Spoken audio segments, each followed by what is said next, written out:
Sleeping Beauty. Read the story along with me and find out what happens.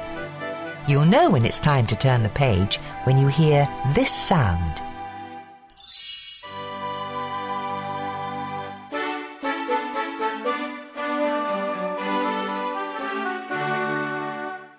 Long ago, there lived a good king named Stephen. For many years, King Stephen and his queen wished and wished for a child. At last, their wish came true. The king and queen named their daughter Aurora. A great feast was planned to celebrate the birth of the new princess. Everyone in the kingdom came to the feast. King Hubert arrived with his son, Prince Philip. The two kings decided that one day Philip and Aurora would marry. That way our kingdoms will always be united, King Hubert told his son. 3 good fairies came to the feast. Each had a special gift for the princess. Flora waved her wand. I give you the gift of beauty. My gift shall be the gift of song, said Fauna. And my gift, began Merryweather. Suddenly, a blast of wind blew open the castle doors.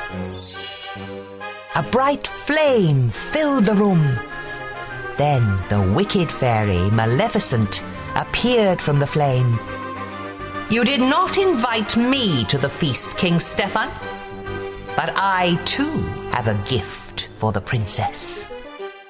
Maleficent pointed at the cradle. Before the sun sets on her 16th birthday, the princess will prick her finger on the spindle of a spinning wheel, and she will die. Seize that creature, shouted the king. But Maleficent disappeared in a cloud of smoke. Luckily, Merryweather still had her magical gift to give. The good fairy could not undo the evil spell, but she could soften it. Merryweather waved her wand. Sweet Aurora, she said, not in death, but just in sleep, the fateful prophecy you'll keep. From this slumber you shall wake, when true love's kiss the spell shall break. King Stephen had all the spinning wheels in the kingdom burned. If there are no spinning wheels, he told the queen, our daughter will be safe from harm.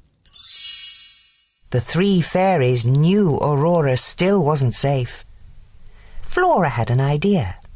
The fairies would secretly raise the princess themselves in a cottage in the woods. And no magic, Flora told the others. Then Maleficent will never be able to find us. The fairies explained their plan to the king and queen. Reluctantly, the king and queen agreed. That night, 3 peasant women left the castle with a small bundle. The 3 women arrived at a cottage nestled deep in the forest.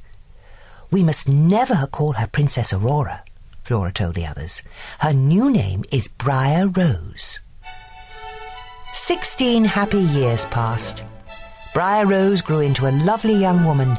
She did not know she was a princess, and she had never heard of the evil fairy. But Maleficent had not forgotten the princess. For years her soldiers had searched the kingdom. At last, they gave up. We checked every cradle, they told Maleficent. Fools, she shouted. You've been looking for a baby all these years. Maleficent turned to her pet raven. You are my last hope. Search for a maid of 16 with hair of gold. Go and do not fail me. The raven flew off into the night. The next day was Briar Rose's 16th birthday. The fairies wanted to surprise her with a party, so they sent her out of the cottage. We need berries, Fauna said. Lots of berries, added Flora. Don't hurry back, called Merryweather. The fairies set to work. Flora made a dress, Fauna baked a cake. This dress looks awful, declared Merryweather. The fairies needed a little magic. Meanwhile, Briar Rose was singing to the forest animals. She told them all about a prince she had met in her dreams. Nearby, Prince Philip was riding his horse. When he heard Briar Rose singing, the prince couldn't resist joining in. For a little while they sang and danced together. What is your name? Prince Philip asked. Why, it's... Just then, Briar Rose remembered that she was not allowed to talk to strangers. I have to go, she said quickly. When will I see you again? Asked the prince. He'd already fallen in love with Briar Rose. Tonight. I live in the cottage in the glen, she called as she hurried away. Back at the cottage, Fauna had fetched their magic wands. She waved her wand. Now the cake was perfect. Flora changed the dress she had made into a beautiful pink gown. It should be blue, said Merryweather. She made the dress blue. Pink, shouted Flora. The fairies kept changing the dress from pink to blue, and blue to pink. Pink and blue magic dust flew everywhere. Maleficent's raven saw the magic dust flying out of the chimney. He had found the princess. Back he went to tell Maleficent. Just then, Briar Rose returned to the cottage. Surprise! The fairies shouted. Oh, this is the happiest day of my life, cried Briar Rose. I met the most wonderful young man. He's coming here tonight. The fairies could see she was in love. But that's terrible, said Fauna. Why? Asked Briar Rose. The fairies told Briar Rose that she was really Princess Aurora. She had to return to the castle that very night, and she had to marry a prince. Aurora was very unhappy. She would never see the young man she had met in the forest again. Yet everyone in the castle was happy.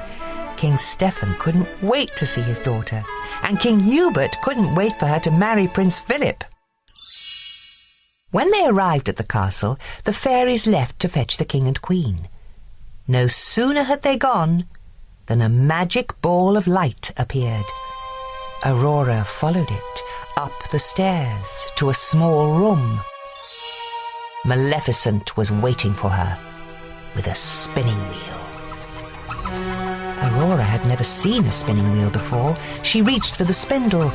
Touch it, Maleficent hissed. Aurora touched the spindle and fell into a deep sleep. The three fairies had been searching for Aurora. They found her lying on the floor, fast asleep. The fairies placed the princess on a bed. She will sleep until she is kissed by her true love, sighed Flora. Perhaps he is the young man she met in the forest. He was coming to the cottage tonight, remembered Merryweather. Let's meet him there, said Flora. But first, let's put everyone in the castle to sleep. That way, no one will know what has happened. The fairies cast a spell over the entire castle. Soon, everyone was fast asleep. Prince Philip had already arrived at the cottage. He had decided to marry the girl he had met in the forest instead of Princess Aurora. Maleficent's soldiers were waiting for him. They tied up the prince and brought him to the Forbidden Mountains. Maleficent told Prince Philip that the girl in the forest was really Princess Aurora. She was sure he would never escape to wake his sleeping beauty. But the three fairies realized what had happened. They sneaked into the dungeon and freed the prince. Take this magic sword and shield to protect you, said Merryweather. The prince set off to rescue the princess. Maleficent tried to stop him. She raised an enormous hedge of thorns around King Stephen's castle. But Prince Philip hacked his way through the thorns. The evil fairy was furious. She transformed herself into a fire-breathing dragon and tried to destroy the prince. Luckily, the magic shield protected him. Finally, the prince saw his chance. He threw the sword at the dragon's heart. That was the end of the dragon. And the evil fairy, too. The prince entered the palace yard. Everyone was sleeping. He raced up the stairs to the tower. He found Princess Aurora asleep on the bed. As soon as he kissed her, Aurora's eyes opened. The spell had been broken. Everyone else in the castle woke up too. The king and queen were very happy to see their daughter, and King Hubert was very happy to learn that the prince and princess were in love.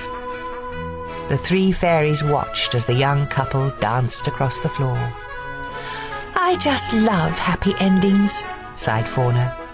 Flora and Merryweather couldn't have agreed more.